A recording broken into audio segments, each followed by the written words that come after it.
I'm Al McFarlane. Welcome to The Conversation with Al McFarlane. I'm glad to be here and glad to have you along as well. Today is Wednesdays, and Wednesdays we focus on wealth creation.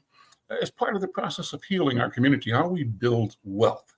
And I'm so pleased to have as co-host today my friend and actually my cousin that we met here in Minnesota, uh, Kenya McKnight Ahad. Kenya is the leader, the founder, the driving force, and let me say the fierce force behind the Black Women's Wealth Alliance. Kenya, good afternoon. Welcome once again to the conversation. Let me say too that I'm hoping that you'll join me here regularly and that between us we will engage the ideas and the people, the players, the context of creating wealth in our community over a long period of time. So thank you so much for being here. How you doing? Unmute, Kenya.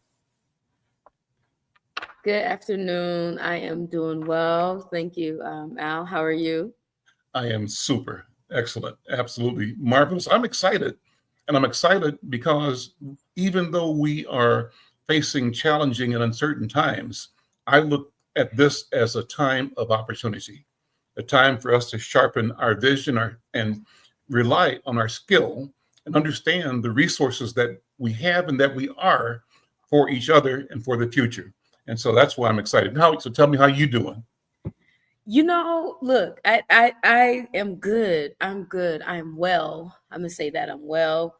And I think that this is also a good time. And this is a time that we will certainly find out what we're made of. And for our, ancestral energy and genetics and strength to come through, because I think it's really a time where we've been living on, right? The legacy of our ancestors, and we'll continue to advance that. But I think this now is a time where we, get to move another part of it forward. We're still blessed to be, I think, with at least two generations right now of folks who put in a lot of work to advance civil and human rights, right? The traditionalists and the baby boomers. And now that we see so much of that being challenged right now and torn down, I just think we have ample insights, wisdom, and collaborative strength to build what's next. So I'm excited for that because, you know, we're alive together, to do this work. So that makes me excited. That's why we're here. Let's bring in one voice. You mentioned generational, and one of the people that I've always looked up to, and looked towards, and sort of look for advice, direction, strength, collaboration is one of the elders in our community, and that's Bill English. Bill English is a corporate executive, retired, but retired into a life that probably is twice as busy as he had when he was in the corporate world working for Control Data. Bill English has been at the core of the creation and development of a number of significant legacy institutions in our community. He's been a player in the development and protection of organizations like Sabathani Community Center in South Minneapolis, like the Phyllis Wheatley Community Center in North Minneapolis. He's been involved at the core in the work of the NAACP, in the work of the Urban League of St. Paul and of Minneapolis, and the work of the Urban Coalition of the Twin Cities no longer exists, but he was at the core of the founding of that momentous development meeting of community and corporate. It was a time of change, and he was one of the change makers that reflected the movement of our people from community to the corporate arena. And so always have a lot to talk about, but particularly important is along the lines of what you mentioned, Kenya, that we harvest the generational wisdom and knowledge. So as I sit here, I'm thinking this is a cool conversation. As I said, Bill is plus 90 and amazing. And look how good he looks, number one, and how great he sounds. I'm pushing 80. I'm 77. And Kenya, you're the youngster in this party. And so I think that's wonderful that we have a generational conversation. Bill English, brother, how you doing, man? Good to see you. Well, first of all, I'm blessed. let's be clear about that. I'm blessed to be still on the planet. I'm blessed to have people like you two who have been associates or friends. We're much more than associates. We've been friends for a long, long time. Mm-hmm. Kenya, who I met over the last 8 to 10 years, heard about her a little before then. But she's become like a child of mine. And I treat her with respect as a woman. But at her age and her interest and commitment drives me to call her my own child. That's just the way it is. And I don't care whether she agrees to it or not. I consider her my child. So however she sees me, she can see me any way she wants to. But I'm gonna see her as one of my children and somebody I need to protect and support and walk beside her or walk behind her. I don't have a problem doing either. I will whisper in her ear. I bet you that. I'll whisper in her, and there may be some fat in there that she can use. So that's why I'm blessed to be here. And look, have you paid way too much attention to what I have contributed? Because what I have contributed was no more than I owed. Mm-hmm. I have been given much, and much is required for those who've been given much. That's who you are, Al McFarlane. That's where you are, Kenya McKnight. You were blessed with a brain. And not only that, you're employing that brain and that mind, that creativity, that genius, the commitment that you had to start Build Wealth Minnesota. Women's Wealth Alliance, Black Women's Wealth Alliance. Mm-hmm. The energy that you took to get that started shows us who you are. So, okay, you institutions, I'm sorry, I don't want to say this. Help me out, because we learned this the same time ago. Communities cannot be developed, nor can culture be preserved without strong institutions. Mm-hmm. Yeah. Individuals come and go. That institution you're building, Black Women's Wealth Alliance, will outlast you. It will outlast you. Inside News has been here against all odds. Mm-hmm. Against all odds, and not a whole lot of help from even his own people. Okay? Yet he built this institution. That institution will last. Trust me, because it's built on solid ground foundation. What amazes me is, at Al's age, and I grew up in a computer world. I spent half of my career in a computer world. But man, you got so many applications here, you confuse me. I don't all this stuff you got going on computer wise. I went, what is this? I've never heard of this before. But the fact is that we're using the technology in a way in which we call it, it's like the drums. Mm-hmm. Back in the day, in our ancestral land, we had to use the drum to communicate. But we communicated. Your Inside News is a drum. Spokesman is a drum. Mm-hmm. Those are KMOJ is a drum. Mm-hmm. And those are the kinds of messages that I appreciate we're able to use your platform, the institution you built with your family, and it'll be here to carry on this work. But more importantly, it will carry with it the history of the Josie Johnsons, of the Jeff Johnsons, of the Anna Hedgeman, of Nellie Stone Johnson, or Cecil Newman. I mean, I could go on and on and on. You will carry that history with you, and that is what the future will rely on. So I'm anxious to have this conversation on Monday night.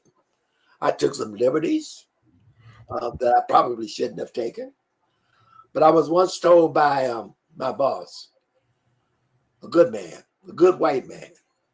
Yeah, you know, he wrote the book. He made a book to be written. And he cared for me. I know he cared for me. And I cared about him. But he said to me that that the difference between, so Bill, what's the difference between an executive and a manager? I thought about it. I said, I don't know that I know there's a real distinction, except one manages his people and other manages people who manage people. He said, no, that's fairly good description. And in some ways you're accurate. But no, the difference is a manager has to have 99% of the information in order to make a decision. The executive was willing to take the risk of going with 50% of the information and taking risk that if you make a mistake, he won't make it again, and move the ball while we wait and been paralyzed. Right now in this state, we're paralyzed. That bitch, oh, sorry, I'm sorry, but Jennifer Ho, the Commissioner Ho, who has not given us a single affordable housing unit in 2 seasons, 2 application periods. All we're asking for is 500 and some odd units of a third affordable housing units, a third workforce housing, as I call it, which is 50 to 60% AMI, and then a third market rate. That's the kind of housing structure this plan approved and funded. This is public land that we were smart enough to keep in the community's hands because the city was ready to sell it to a developer. We said, hell no. Let's keep it. We'll lease them the land. And when they're ready to leave, they can leave. We can give them a 30-year lease.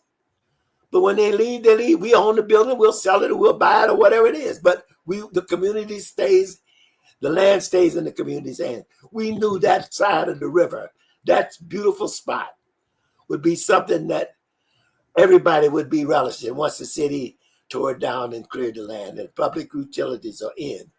So the infrastructure is there. The need is there. Minneapolis has got the highest number of homeless people in the city, in the state. It also has the largest number of encampments in the state. It also is one of the largest financial contribution to the economy of this state, Minneapolis is. And on an area that they chartered, the Minneapolis Negro slums. They chartered us that. Now we've taken control of our slums and we're putting something beautiful in the destination spot there. And we decided what we wanted there. And it's a good plan.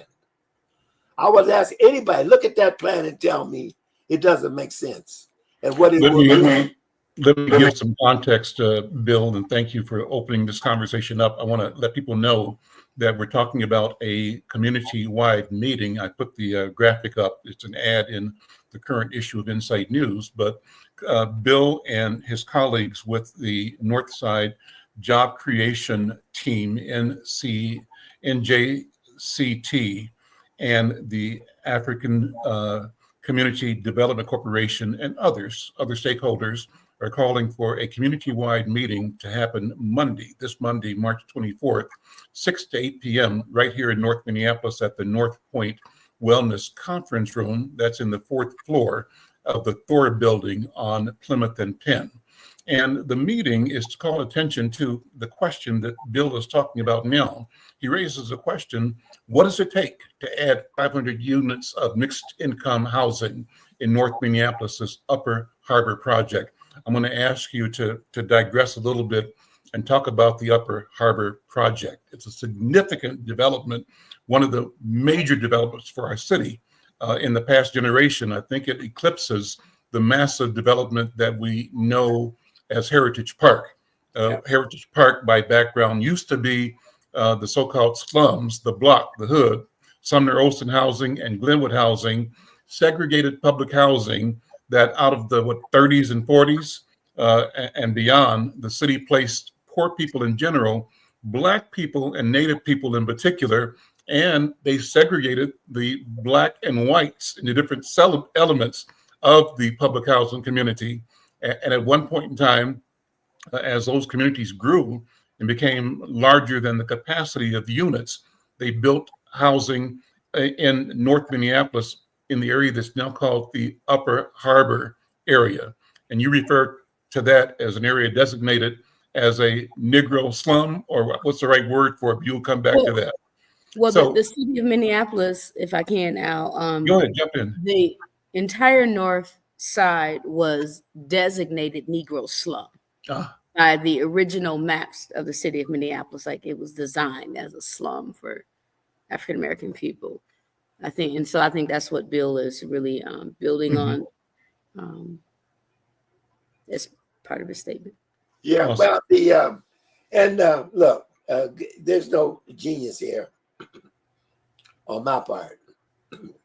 It's the ability, and the others who are on this request of this meeting. The African American Community Development Corporation is a work in progress, and it's been around and it's needed. And what is it there for? It is to be the recipient of the fees that come from the renting the land. Now, we didn't sell it, so they got the rent.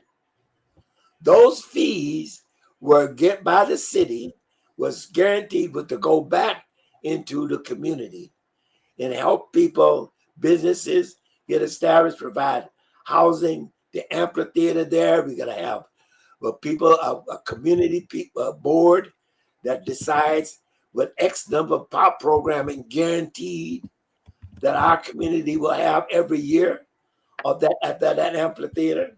So I mean, it's a wonderful, wonderful plan. And so now to make it, and the one that's getting in the way, because look, let's be clear. And I don't believe I'm a conspiracy theorist. I think I'm a conspiracy recognizer. Okay. And what I see going on here is the big boys. The big boys said, oops, we messed up. Here's a 46-acre of public land owned by the city of Minneapolis. And guess who's in control of that? Mostly Negroes, mostly Black people, us. And this is the plan they came up with, and they're going to make the money out of it. Now, if that's the case, then we have every right to challenge those who work for us. Commissioner Ho, I'm sorry about the name I used. It slipped out, but that's just kind of the way I feel about the way she has done us. Because she's tried to slick us. She's tried to. We had a meeting with her, a group of us, Kenya, Markella, Smith, Britt Howell, Makeda Zulu Gillespie, myself, and I believe there was one other. I think it might have been Shannon. I can't remember. We had a conversation. We went over to see her. Oh, was that recently? Yeah, well, back in it had to be in November. It would have to be in November.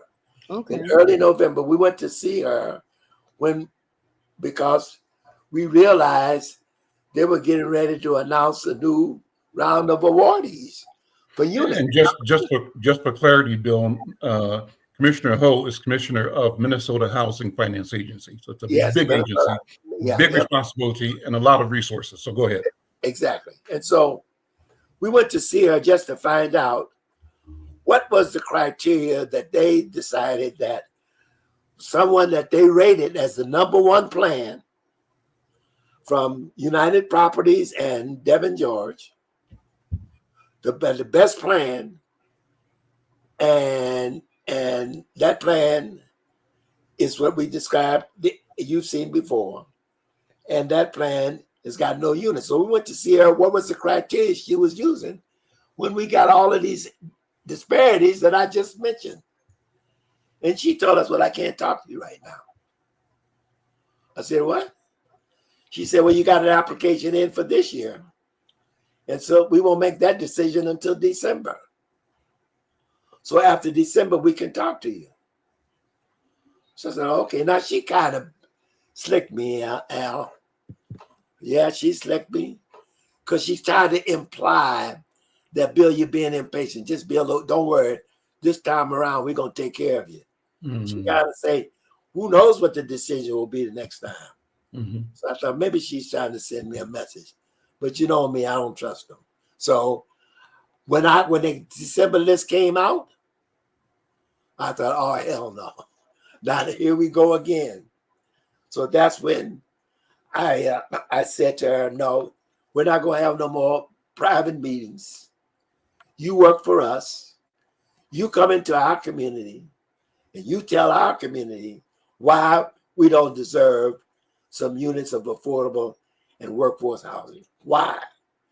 When we got the largest disparity, we got the money, we contribute $6 billion to this economy. I'm not talking about people of color. I'm talking about ADOS people. And we pay over $600 million in taxes every year. Now that's just a fact. And we can't get our 500 units of housing committed for over 2 year period between now and 26. Do you know what 500 units of that kind of housing will do for our community on that site?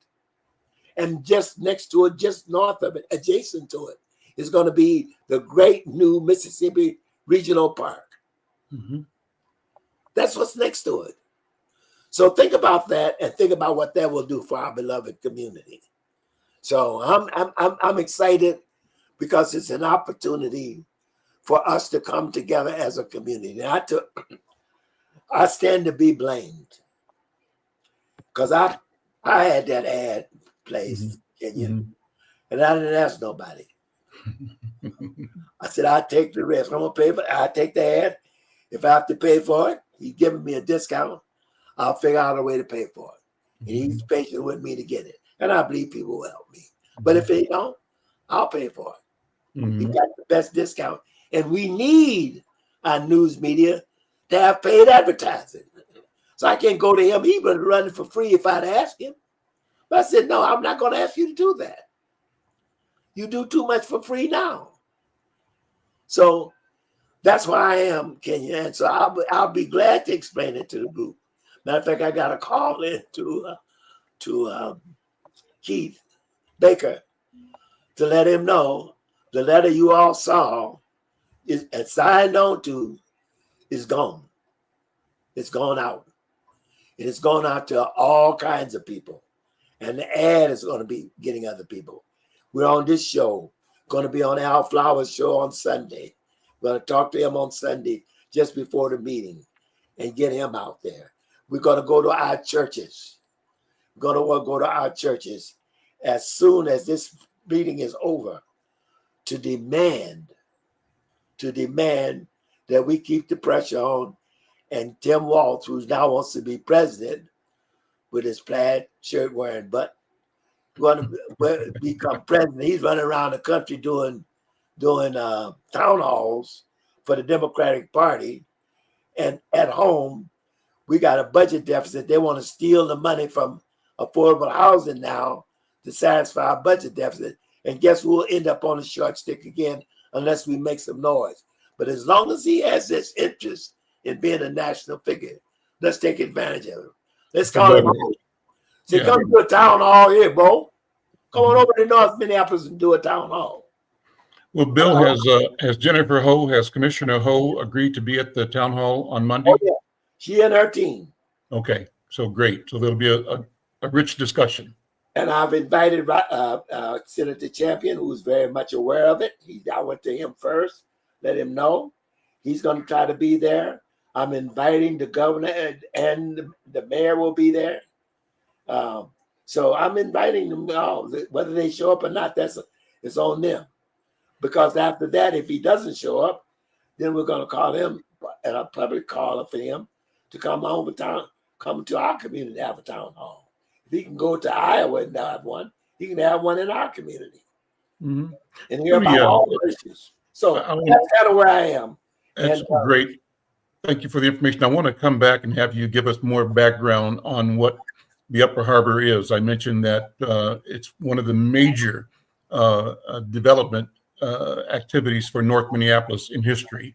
And it even eclipses the significant creation of the Heritage Park, which was because of the Holman Consent Decree, the disassembly of what they called concentrated poverty in North Minneapolis, which was the policy of the country in creating so-called affordable housing years ago. So I want to have you come back and talk to that, but I want to bring Kenya in, and Kenya, just feedback, thoughts, reflections, and I kind of want to get a sense of how you see our people moving forward in terms of organizing to identify and articulate and achieve our interest. What are your thoughts in general? Yeah, I mean, I think that, ultimately, absolutely, I agree with, Elder English, as I'm pushing 50 now, so I ain't so young, to the general population of folks, but when in my younger days, in my 20s, I would say I learned a great deal of organizing, working with all of you, right? From the James Trices to doing the protest work with Jerry McAfee, when we had to reprimand MnDOT around, workforce and their commitment, even, the great Lewis King, right? Junior, that has been my mentor for many years, who've taught me a lot about strategy and organizing. And I really hadn't met anybody as cold as him in that regard. And now he's working at a national levels. But what he does as a strategist who knows how to, work the angles and bring about results, that are needed. So I learned quite a bit from Mr. King. I think that more so. And so I think that those things remain true. I guess what I know is true is the inside outside game, right? And I remember serving on the tab board, as I talked about in the last segment I was on. And I remember thinking to myself, ooh, I had spent so much time in my activist role early in my career, which is all important work. But when it was time for the economic development work, right, I hadn't quite done enough of that. And I realized there was two different ways the work has to happen, the inside and the outside. Mm-hmm. Right? We have to have people who can put the pressure, right? That accountability, that's historically what we've done, who we've been, and we've got to do that. But we've also equally built institutional power, right? For implementation, for long-term, as Mr. English was talking about. And so, we've got to, position continuously. And I hope that, the generations that are still present today, and also those who are just learning and getting involved, understand that it's both and. And I think this is, again, I call this is a golden time of learning and joining a multi-generational movement that we are in. And so this is an opportunity to learn. But in order to learn, you got to suspend a lot of what you're thinking and just jump in and help out. And the inside game is we need the pressure on these systems. We need to engage these processes full force and go in with our agenda, our mission, equally support our capacity to have institutional power where we're implementing, we're creating, have resources, because the money that comes down need to go and support our ability to execute and apply, right, the very things, but also to serve and to have long-term sustainability in it. Like, we need to be resourced well across our institutions to do that. And now is the time. And, I had, anyway, so that's overall what I think is important. And I think that the Upper Harbor Terminal is, an extremely important development. And I think it's a time where we finally begin to put the both inside outside game together, because we now have some developers who are Black who can help implement the housing, right? The business, the economic, and not just of building it, but owning, right? So this is a massive, generational wealth. Now, long on the north side, we've struggled with the concentration of poverty as a strategy for Negro slum, right? And that means when all the housing is, under 30% and Section 8 and all of this and that, then it brings the income or the economic value of the community down. That keeps it poor in that respect. But we know that Black folks on the north side are paying ample money for dumps. And this is our time to create at least a pocket of quality housing that's not only multi-generational and not only diverse in its type of housing, but also in its ownership and the quality, and not only how it looks, but how it functions in its own ecosystem on the north side, right off the riverfront, right? That we deserve. We have to move downtown in Northeast in St. Paul in order to access the riverfront. This is our opportunity to live on, thrive in, and access a beautiful riverfront called the Upper Harbor Terminal. And we should never forget that. And we're not afraid of what this means for us in terms of growing as a community. So I ultimately think that we certainly need to make sure the governor, places this as a priority in his budget, right? And that we get our legislative, folks on board with being able to do some direct appropriations to the African American CDC, for one, African American Community Development Corporation, as a capacity builder that's going to help support the developers and the business owners and folks, but also, to the United Properties, right, for the implementation of some of these homes, right, that they want to help build with Devin George and so many other housing developers along the way. So it's a multi-approach where this money needs to go across, yes, the capacity building of our institution, which is the African American CDC. We got the job creation work that, of course, Mr. English have been leading, which is a coalition of leaders who've been in that work forever. So that those are the two institutions we building out of this, outside of the entrepreneurs.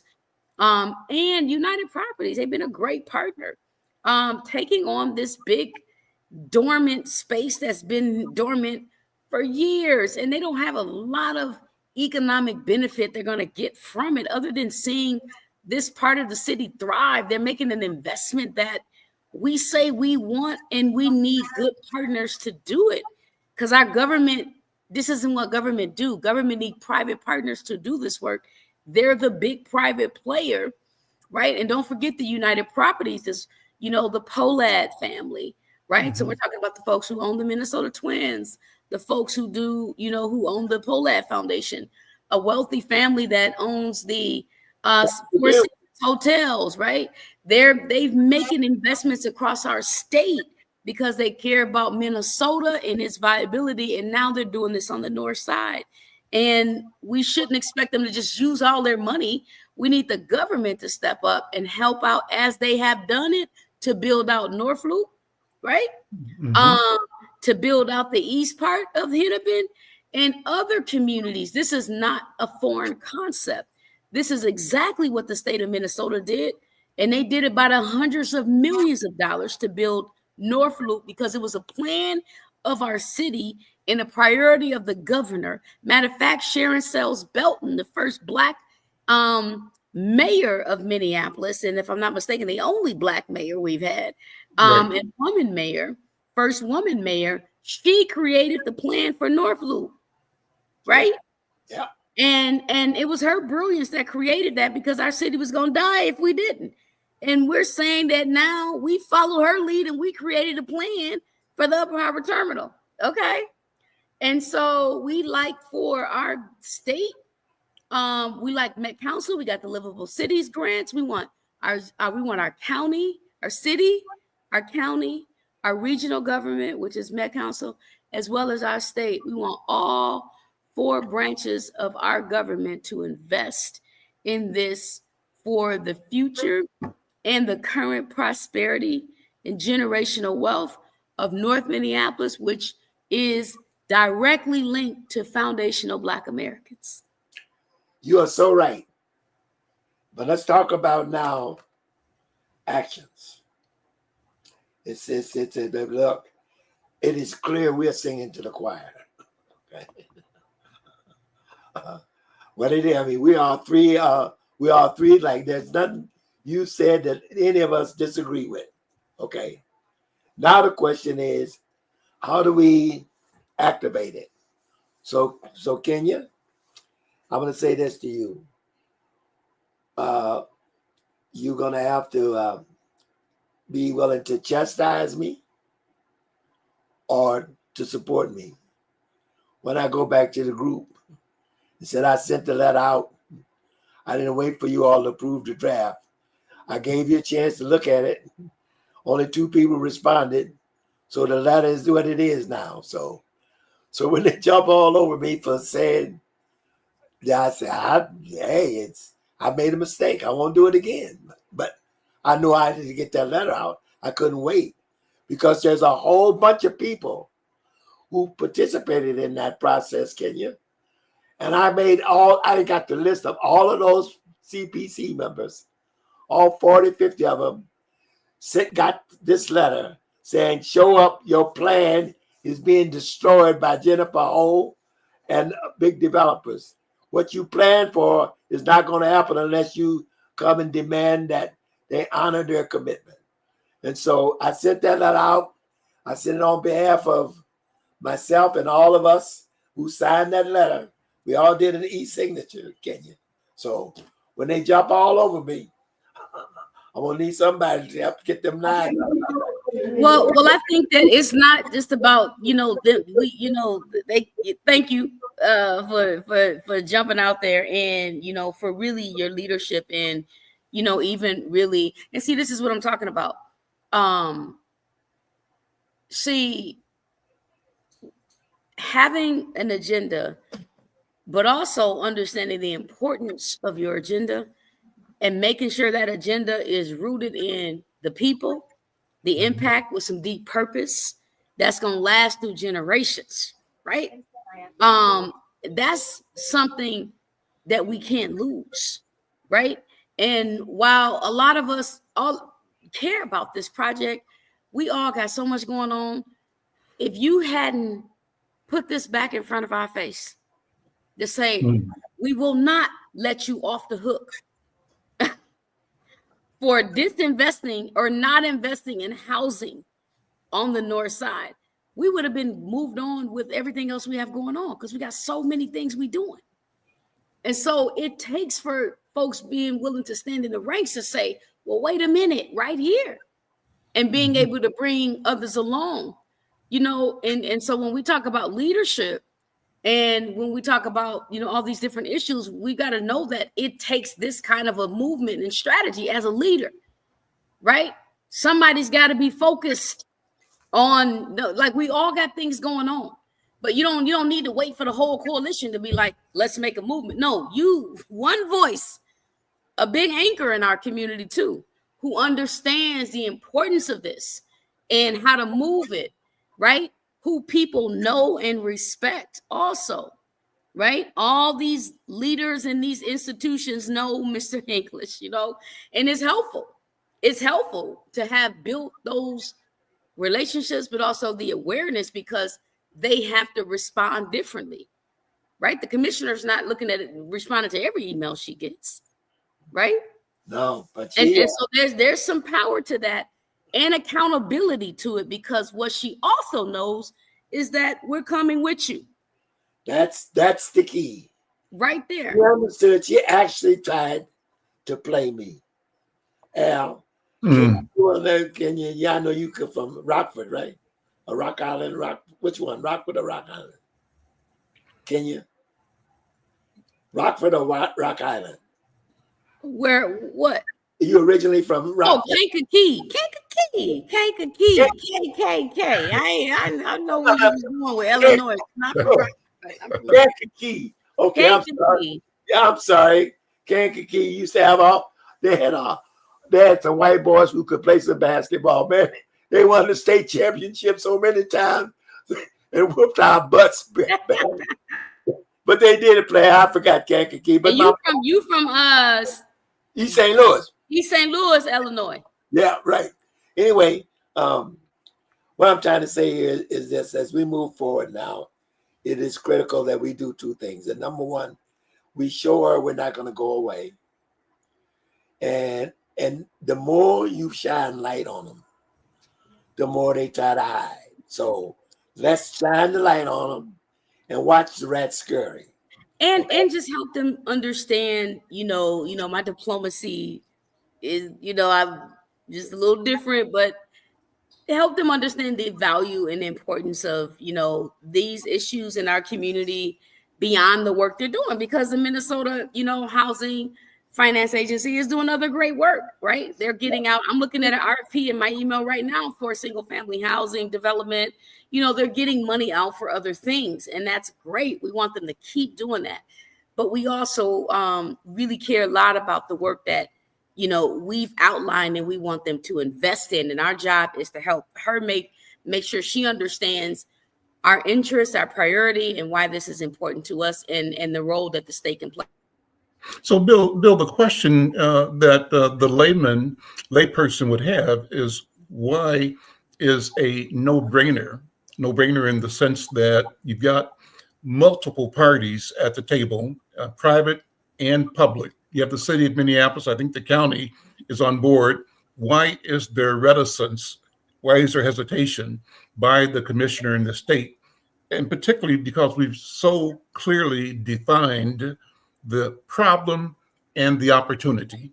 Why is there reservation? And also at a time when the state has been bringing and continues to bring, and appropriately so, massive resources to invest in resolving housing issues. Why is there a hiccup with this project?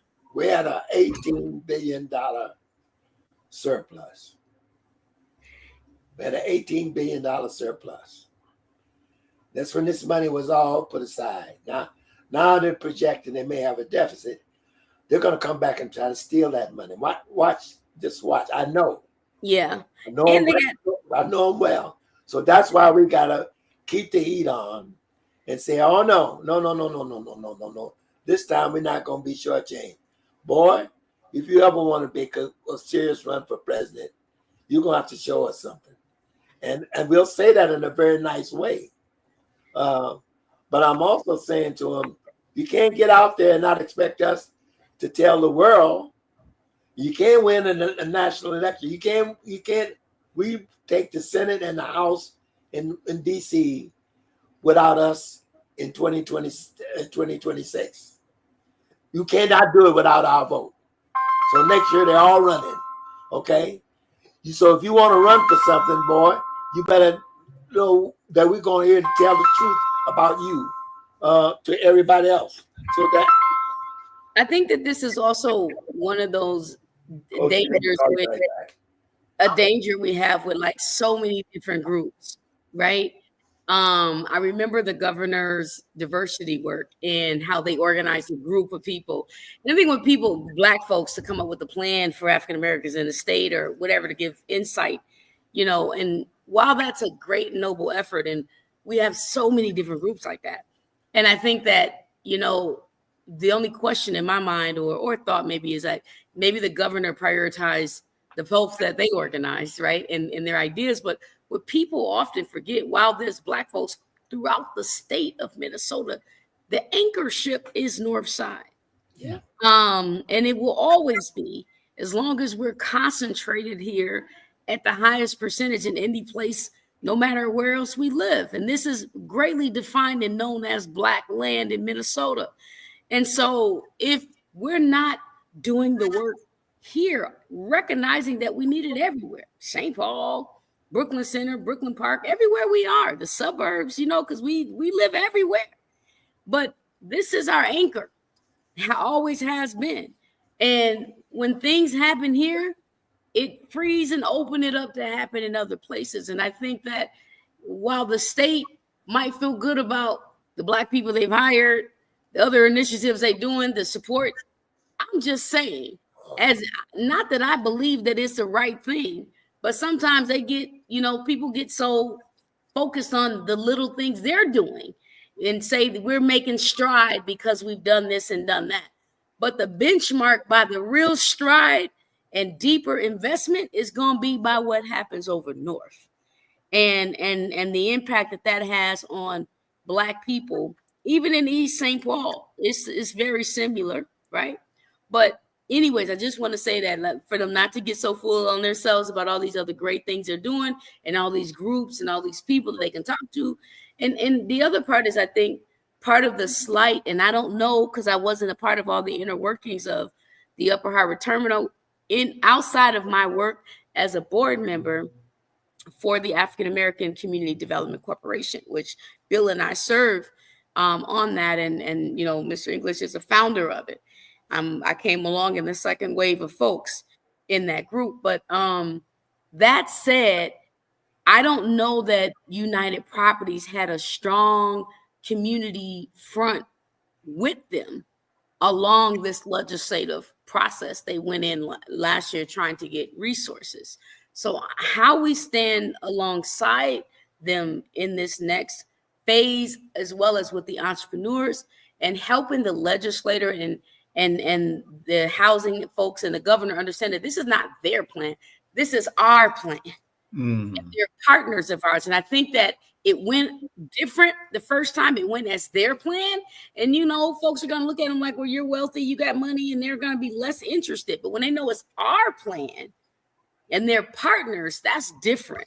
So I think how this is framed and positioned makes a really, really important difference in how it's going to be perceived and how it shows up and be supported in this next round. And I really think we should really ground it a lot more in this being our plan, our interests, and their partners in the work versus they created it for us, because they didn't. No, they didn't. They didn't do it. They didn't do it for us. Let me say this, and then I'm gonna have to break off fairly soon. Well, we got Bill. We got about 10 minutes, and I have something that I want to do that is special, kind of unannounced. Let me have you do this first. And it kind of goes back to the opening statements about this being an intergenerational conversation. I want to take 5 minutes and have you I'm gonna throw some names out. So I think we have short memories and we haven't taken the time to always remember and to keep connected to the legacies and legacy makers in our community. So I want you to give me a 30-second reaction to a name that I give you, people that you know and that I know, and remind us of their contribution and the what they did to help us get to where we are going and where we have to go still. I'm going to start with Harry Davis. W. Harry Davis, a legend, a Black man who grew up, had some handicaps as a child with polio. But let me tell you something. Became a boxing coach at Phyllis Wheatley. He became an astute politician. He was a good friend of Hubert Humphreys and Walter Mondale, and he used them.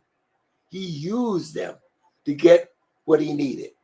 So W. Harry Davis, don't be for him. There would not have been an urban coalition. It would not have been. He also ran for mayor and almost made it. Okay. Mm-hmm. My point is, and when I started Sabathani, Stan King and myself, there's a name you will remember. That's the next name, Reverend Stanley King. Let's go straight into that. Who is Stan King? People don't know, but they need to know. Stan King was what they call a radical Black militant preacher. So thank for them. But anyway, Stanley King built a church, but instead of building a sanctuary, he built a gym.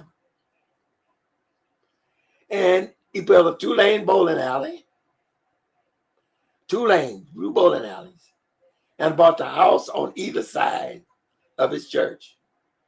Then he came to me and says, "You're the only one I know can start a community center. We need to have a community center in South Minneapolis." And they want it, and it can't be the way south. It's got to be different. South Minneapolis is different. So you can collaborate with the way, and we did, but we were not the same as the way. Two names together, Katie McWatt and Larry Borum. Three names: Katie McWatt, Larry Borum, and Bill Wilson. What do those three names bring to you? Let me add one more: Katie McWatt, Bill Wilson, Larry Borum, and Bobby Hickman. Oh yeah, okay. You're talking about names now that go back. It was Reverend Hickman who helped found the first black settlement in St. Paul. Okay, the Hickman family. They came up from Missouri up to Minnesota. And so when you talk about people like that, and Larry Borum ran the St. Paul Urban League for several years. Don't be fair, Larry Borum. I'd have still been at 3M, retired from 3M. But Larry was the one that came and told me this computer company was looking for someone, and the way they described it was me, and I should go to work for them. So, man, I'm not leaving that company car and this good salary. And I'm about to be promoted to branch manager, go work for something called a computer. Anyway, the net of it is I ended up, they convinced me they were serious, ended up taking the job. So Larry Borum was not, and Larry went on to work for Vernon Jordan and run he became the head of civil rights for the city of Denver. Mm-hmm. So Larry was huge, man. Larry Borum was a huge figure in St. Paul. Katie McWatt and those people, those were Father McCarty, the Hickmans. These were people who contributed. Nick Khalif. Those are people who really dug in and fought hard. Look, we still got wounds in our back from the knives they threw at us. But it's okay, because that's what we were. That's their book. Here for a reason. Mm-hmm. That's why I'm here, for a reason. Mm-hmm. So you all are here for a reason as well, and you're wearing it well. So these names, Al, we got to keep this conversation going, and we got to remind these youngsters that freedom ain't free. It's not free. You got to pay some dues. If you ain't ready to pay some dues, baby girl, you ready to have some blues. Okay? Because I'm just telling you, that's just the way it is. So we really gotta dig in, and I'm grateful to have had this conversation with two people that I respect and I admire. There's no end to the admiration and the respect I have for both of you and the other people out here that are not on this call today. Whoever's listening as you're streaming. I'm talking to two people on here beside myself that's on this podcast. Let me tell you something. You all owe them. They're out here fighting for you. So support them. And you hear somebody say something bad about them, said, oh, hell no, you don't know what you're talking about. Okay? I once made a negative remark about someone, and I felt so bad afterwards that I made a mistake because I made a mistake. I misread them. And it taught me a very important lesson. Don't judge until you know all the facts. Kenya, what are we looking at now? And talk about the role, the mission, the vision of and leadership of Black women. Unmute, Kenya. Unmute. In my world, a nation rises no higher than its woman. And the conditions of Black women will always dictate the conditions of the community. That doesn't mean her value is higher than everybody's in her community, but it certainly means that the role that we play and who we are has to be supported in such a way that, helps us reach a level of stability, so that we're able to access our highest ways of functioning, as the partners, as the mothers, as the infrastructure builders, as the, community folks we are. We care, we're investing, we're building, we've been here alongside Black men in our community the entire time, building, and fighting, and, helping to create a good path forward for us. But we're all falling, in different ways in terms of our health, right? In terms of our ability to provide for. There's so much going on. And so in it all, yes, ultimately we have to take care of each other, but we've got to make sure that the women are also very good in all of this as part of our nation building strategy, which is important. You don't really have a Black nation without Black women. There we go. Fundamentally and core to what it means to be Black. And that really matters. And so in our work, we work to, also make sure women are accountable. So much of our money passed through the hands of women, and as more of us are educated about what wealth is, how it works, and the stronger our financial skills and sense are, the better we can retain our money and grow generational wealth. Because even if the man's making the money, she's spending it.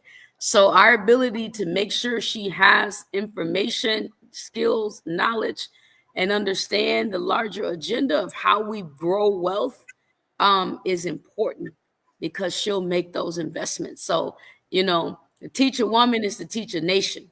And so this is part of our commitment and strategy to how we build forward in the salvation that is not only promised to us, but that's ordained. And Black women will play an essential role in that. We continue to play an essential role. So that's what you were looking at, the Black Women's Wealth Alliance, and our commitment to education, capacity building of knowledge, skills, and networks, and investments of Black women's capacity to grow wealth individually, collectively, and at a community and family level. I think that's a mic drop right there. Thank you. This has been a wonderful, wonderful conversation. Bill, thank you. I'm going to close with bringing up the invitation. Bill, you can give it. Monday night, what do you want people to do? Monday night, for those within the sound of my voice, come to the 5th floor of the what was once called the Thor building.